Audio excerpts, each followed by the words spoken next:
در بلگراد رهبر ملتگرای توند سرب وایسلاف ششل با گروه خردی طرفدارانش ملاقات کرد. ششل از طرف تریبونال سازمان ملل برای یوگسلاویای سابق با جرم دست داشتن در جنایت‌های حربی در جنگ‌های نیم جزیره بالکان در سال‌های 90 قرن گذشته بازداشت شده بود، ولی در ماه نوامبر دادگاه با اشاره به بیماری سرطان ششل را رها کرد. در تاریخ 30 مارس تریبونال با اشاره به پایمال نمودن شرایط رهایی طلب کرد ششل به دادگاه سازمان ملل متحد که قرارگاهش در شهر هاگ هلند می باشد برگردد، ولی ششل ابراز داشته است که داوطلبانه به آنجا نخواهد رفت. در کابل رهبر اجرایی حکومت افغانستان عبدالله عبدالله از خانواده زنی که از طرف ازدحام تا مردن لطوکوب شده بود زیارت کرد.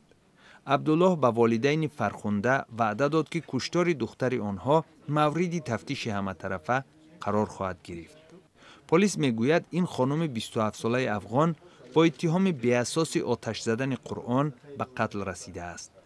اهل عائله خانم فرخنده به رادیوی آزادی اطلاع داد که افراد دست داشته در قتل دخترشان به آنها تهدید کرده‌اند. در پایتخت گرجستان امبودسمن یا خود وکالتدار حقوق بشر درباره پژوهش گروه ناظران که حیات کودکان در منطقه‌های کوهی را مراقبت کرده است معلومات داد. پژوهشگران میگویند کودکان مناطق کوهی از خدمات پست صفت طبی و کمبود معلمان تنقیصی میکشند. آنها همچنان ابراز داشتند که در بعض گوشه‌های کوهی گرجستان حادثه‌های فشار روانی معلمان بالای کودکان ثبت شده است. یک پاره فرهنگ امریکا به ولایت جنوبی بادکند قرقیزستان رسیده است.